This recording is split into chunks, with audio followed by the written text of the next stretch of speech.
We made sure that we had the very best officers selected for this. NYPD Neighborhood Safety Teams deployed weeks after Mayor Eric Adams was sworn in to target violent crime in some of the city's most dangerous neighborhoods. At the time, the police commissioner said these officers would be different from the old anti-crime units. We actually had to take a look at the mistakes of the past and what we needed to change.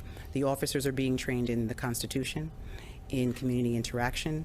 A year later, a new report is raising questions about the neighborhood safety teams. The report is from a court-appointed monitor that oversees the NYPD.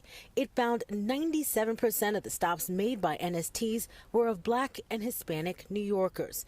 Daniel Lambright of the New York Civil Liberties Union believes. And this is exactly what we saw with the stop and frisk. A former NYPD captain, Mayor Eric Adams pushed back on the report, pointing out over 90% of the people who are the victims of gun violence and homicides are Black and brown. Over 90% of the people who are carrying the illegal guns are Black and brown.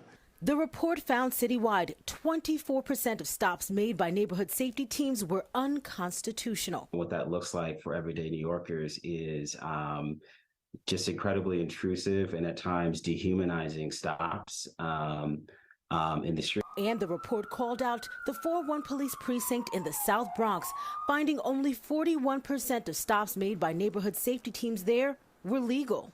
That's hundreds, potentially thousands of people who are being stopped by officers in the 41st precinct for absolutely no reason whatsoever. The NYPD tells Pix 11 NSTs engage with the public lawfully and constitutionally.